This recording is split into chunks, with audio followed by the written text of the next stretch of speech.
Ne parlavo questa mattina, ho incontrato il sindaco di piazza e sicuramente noi tutto quello per il quale possiamo intervenire attraverso la protezione civile lo faremo immediatamente, così da cercare ovviamente di dare una risposta immediata rispetto anche a situazioni che si sono verificate.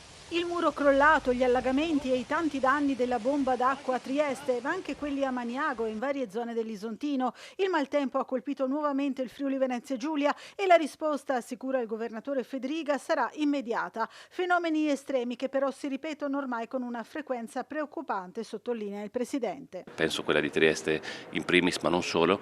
Perché come facciamo sempre in caso di maltempo siamo rapidi normalmente nella capacità di intervenire. Sicuramente sono eventi estremi di cui purtroppo stiamo abituando troppo spesso. Fedriga, rispondendo ai giornalisti, si è poi espresso sul tema delle accise sui carburanti, per le quali, ha sottolineato, servono misure di contrasto alle speculazioni in atto. Devo dire che sono importanti queste misure, sono importanti come anche misure di contrasto alle speculazioni, perché questo devo dire sta diventando qualcosa di insopportabile.